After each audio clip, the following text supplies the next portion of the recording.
Ketika Atalia, ibu Ahazia, melihat bahwa anaknya sudah mati, maka bangkitlah ia membinasakan semua keturunan raja. Tetapi Yoseba, anak perempuan Raja Yoram, saudara perempuan Ahazia, mengambil Yoas bin Ahazia, menculik dia dari tengah-tengah anak-anak raja yang hendak dibunuh itu, memasukkan dia dengan inang penyusunya ke dalam gudang tempat tidur, dan menyembunyikan dia terhadap Atalia, sehingga dia tidak dibunuh.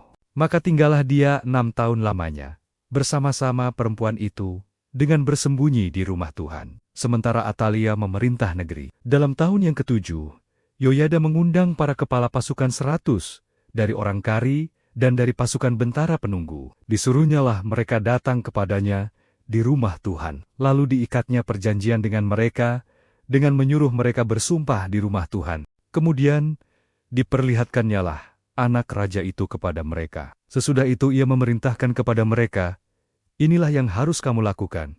Sepertiga dari kamu, yakni yang selesai bertugas pada hari Sabat di sini, tetapi mengawal di istana raja. Sepertiga lagi ada di pintu gerbang sur, dan sepertiga pula di pintu gerbang di belakang para bentara penunggu.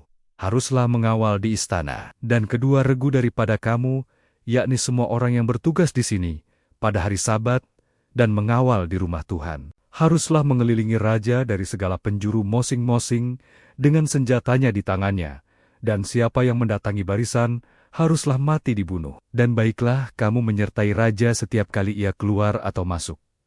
Para kepala pasukan 100 itu melakukan tepat seperti yang diperintahkan Imam Yoyada. Masing-masing mengambil orang-orangnya yang selesai bertugas pada hari Sabat bersama-sama dengan orang-orang yang masuk bertugas pada hari itu. Lalu datanglah mereka kepada Imam Yoyada. Imam memberikan kepada para kepala pasukan 100 itu tombak-tombak dan parizai-parizai kepunyaan Raja Daud yang ada di rumah Tuhan. Kemudian para bentara itu, masing-masing dengan senjatanya di tangannya, mengambil tempatnya di lambung kanan sampai ke lambung kiri rumah itu, dengan mengelilingi mezbah dan rumah itu untuk melindungi raja. Sesudah itu Yoyada membawa anak raja itu keluar, mengenakan jejamang kepadanya, dan memberikan hukum Allah kepadanya. Mereka menobatkan dia menjadi raja, serta mengurapinya. Dan sambil bertepuk tangan, berserulah mereka, "Hiduplah raja!" Ketika Atalia mendengar suara bentara-bentara, penunggu dan rakyat, pergilah ia mendapatkan rakyat itu ke dalam rumah Tuhan. Lalu dilihatnyalah raja berdiri dekat tiang, menurut kebiasaan, sedang para pemimpin dengan para pemegang nafiri ada dekat raja, dan seluruh rakyat negeri bersukaria sambil meniup nafiri. Maka Atalia mengoyakkan pakaiannya sambil berseru, "Hianat! Hianat!" Tetapi Imam Yoyada memerintahkan para kepala pasukan 100, yakni orang-orang yang mengepalai tentara. Katanya kepada mereka, "Bawalah dia keluar dari barisan. Siapa yang memihak kepadanya, bunuhlah dengan pedang." Sebab tadinya imam itu telah berkata, "Janganlah ia dibunuh di rumah Tuhan." Lalu mereka menangkap perempuan itu pada waktu ia masuk ke istana raja dengan melalui pintu bagi kuda. Dibunuhlah dia di situ. Kemudian Yoyada mengikat perjanjian antara Tuhan dengan raja dan rakyat, bahwa mereka menjadi umat Tuhan, juga antara raja dengan rakyat. Sesudah itu masuklah seluruh rakyat negeri ke rumah Baal, lalu merobohkannya. Mereka memecahkan sama sekali mesbih-mesbania dan patang-patang, dan membunuh Matan, imam Baal, di depan mesbah-mesbah itu. Kemudian Imam Yoyada mengangkat penjaga-penjaga untuk rumah Tuhan. Sesudah itu ia mengajak para kepala pasukan 100 orang-orang, Kari dan para bentara penunggu dan seluruh rakyat negeri.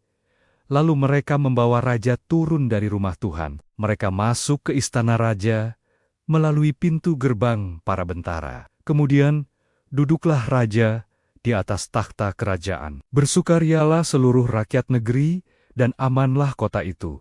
Setelah Atalia mati dibunuh dengan pedang di istana raja. Yoas berumur 7 tahun pada waktu ia menjadi raja. Dalam tahun ke-7 zaman Yehu, Yoas menjadi raja dan 40 tahun lamanya ia memerintah di Yerusalem. Nama ibunya ialah Zibia dari Bersheba. Yoas melakukan apa yang benar di mata Tuhan seumur hidupnya, selama Imam Yoyada mengajar dia. Namun demikian, bukit-bukit pengorbanan tidaklah dijauhkan. bangsa itu masih mempersembahkan dan membakar korban di bukit-bukit itu. Berkatalah Yoas kepada para imam, segala uang yang dibawa ke dalam rumah Tuhan sebagai persembahan kudus, yakni uang masuk untuk pencatatan jiwa, uang tebusan jiwa menurut penilaian yang berlaku untuk seseorang, dan segala uang yang dibawa ke dalam rumah Tuhan karena dorongan hati seseorang, baiklah para imam sendiri menerimanya masing-masing dari kenalannya, dan memakainya untuk memperbaiki yang rusak pada rumah itu di mana saja terdapat kerusakan.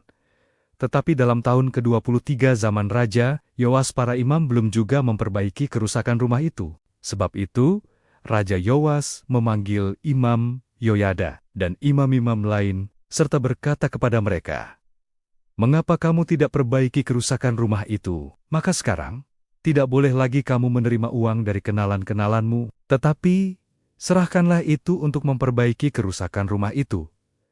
Lalu setujulah para imam itu untuk tidak menerima uang dari rakyat, tetapi mereka pun tidak usah lagi memperbaiki kerusakan rumah itu. Kemudian, Imam Yoyada mengambil sebuah peti, membuat lobang pada tutupnya, dan menaruhnya di samping mezbah. Di sebelah kanan, apabila orang masuk ke rumah Tuhan, para imam penjaga pintu menaruh ke dalamnya segala uang yang dibawa orang ke dalam rumah Tuhan. Dan apabila dilihat mereka bahwa sudah banyak uang dalam peti itu, maka datanglah panitera raja beserta imam besar, lalu membungkus dan menghitung uang yang terdapat dalam rumah Tuhan itu. Mereka menyerahkan jumlah uang yang ditentukan ke tangan para pekerja yang diangkat mengawasi rumah Tuhan. Dan mereka ini membayarkannya kepada tukang-tukang kayu, kepada tukang-tukang bangunan, yang mengerjakan rumah Tuhan itu, kepada tukang-tukang tembok, dan kepada tukang-tukang pemahat batu. Mereka memakainya juga bagi pembelian kayu dan batu pahat untuk memperbaiki rumah Tuhan, dan bagi segala pengeluaran untuk memperbaiki rumah itu. Tetapi untuk rumah Tuhan tidaklah dibuat pasu perak, pisau, bokor penyiraman, nafiri, atau sesuatu perkakas emas dan perak dari uang yang telah dibawa ke dalam rumah Tuhan itu, melainkan mereka menyerahkannya kepada para pekerja, supaya dipakai memperbaiki rumah Tuhan. Mereka kemudian tidak mengadakan perhitungan dengan orang-orang yang diserahi uang itu untuk memberikannya kepada tukang-tukang, sebab mereka bekerja dengan jujur. Tetapi uang korban penebus salah dan uang korban penghapus dosa tidaklah dibawa ke dalam rumah Tuhan. Semuanya itu adalah bagian para imam. Pada waktu itu majulah Haziel, Raja Aram, diperanginyalah Gad, dan direbutnya. Kemudian, Hoziel berniat menyerang Yerusalem, tetapi Yoas, Raja Yehuda, mengambil segala persembahan kudus yang telah dikuduskan oleh para leluhurnya, yakni Yosafat, Yoram, dan Ahazia, raja-raja Yehuda, dan persembahan-persembahan kudusnya sendiri, juga segala emas yang terdapat dalam perbendaharaan rumah Tuhan dan istana raja. Dikirimkannyalah semuanya itu kepada Hoziel, Raja Aram.